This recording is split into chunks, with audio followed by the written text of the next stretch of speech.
Ережеп айы исламдағы қасиетті 4 айдың бірі болып есептеледі. Бұл ай Алланың айы деп аталады. Бұл айда Исра және Миғраж түні және Рағайб түні бар. Сондай-ақ пайғамбар сүннет еткендей нәпіл ораза ұстауға болады. Биыл бұл ай ақпанға түсіп тұр. Басы бүгіннен басталады. Танымыздың арабтар ерте замандардан бері айларды қамари айлар деп таныған.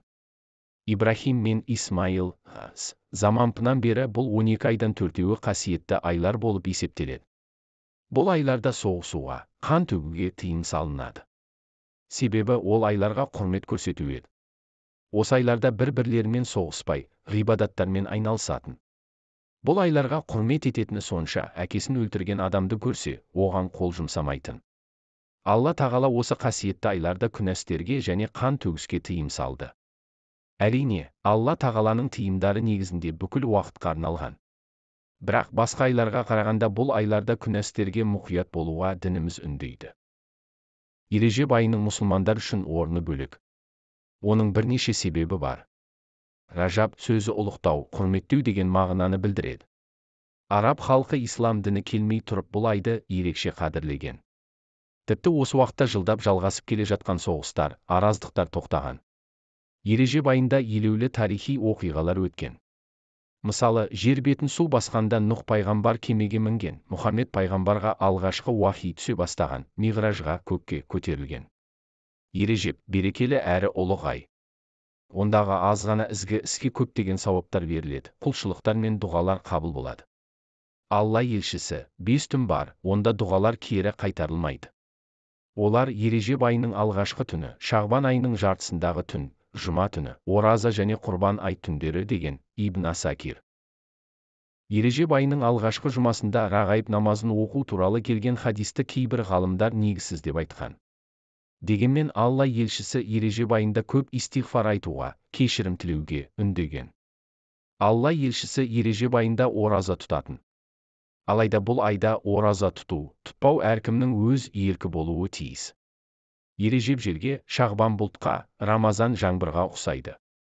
Ережеп айында дән егілмесе, Шағбан айында суарылмаса, Рамазан айында одан қандай егін күтуге болады. Сол себепті бұл айды барынша пайдалы өткізіп, ғибадат жасап, дұға етіп, араздасқандар бір-бірімен жарасып татуласуы керек. Ережеп айында ораза ұстаудың артықшылығы. Мұса ибн Имран Әнас ибн Мәліктің естігенін былай деп баяндайды. Пайғамбарымыз, жәннатта бір өзен бар. Ол өзеннің аты Ережеп, сүттен ақ, балдан тәтті. Кімде-кім Ережеп айында бір күн ораза тұтса, Алла тағала ол кісіге сол өзеннен сусындауды нәсіп етеді деп Ережеп айында ораза ұстауға үмметін ынталандырған. Икрима ибн Аббастан риуаят етілген хадисте Алла елшісі, Ережеп Алланың айы, Шағбан менің айым, ал Рамазан үмметімнің айы деген.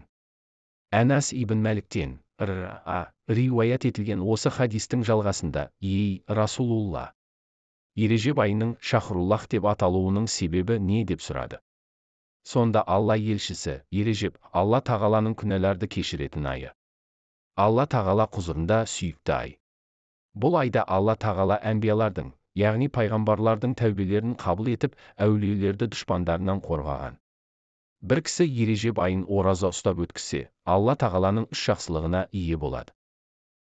Өткен күнәларын кешіреді. Қалған өмірінде түрлі теріс қылықтардан сақтайды. Қиямет күні Алла тағала тарапынан сусындалады деп жауап берген. Оразаны қай күндері ұстауға болады?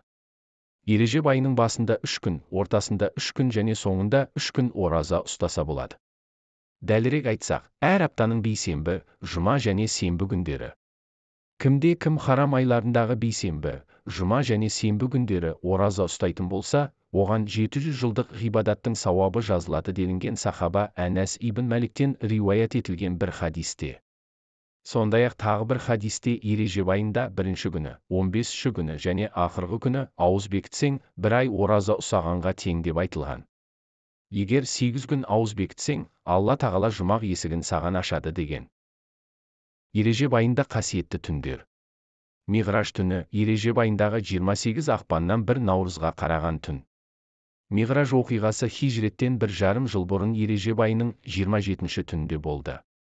Миғраж сөзі жоғары шығу, ал Исра сөзінің мағынасы түнгі сапар дегенді білдіреді. Хақ елшісінің өзі Ережеп, Шағбан, Мұхаррам, Шәувал айларында ауыз бекітіп, руханиятқа ерекше көңіл бөлген.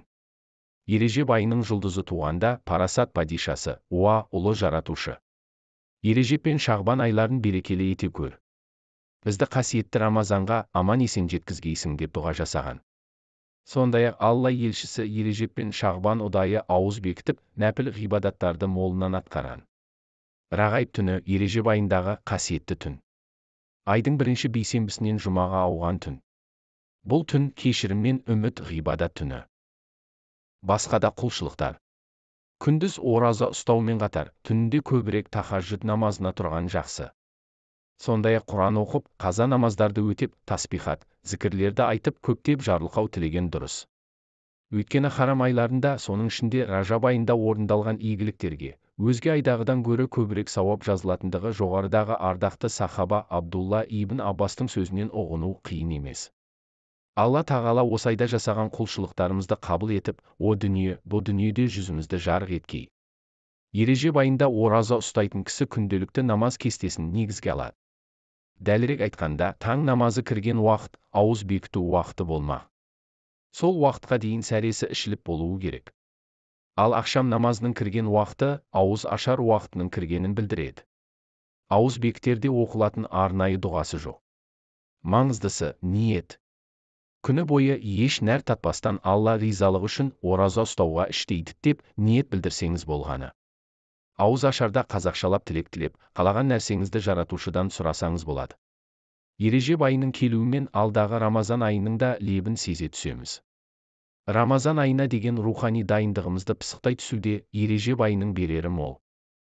Видео ұнаса арнама тіркеліп, өз пікіріңізді білдіре кетіңіз. Сіздің ойыңыз біз үшін өте маңызды. Рахмет.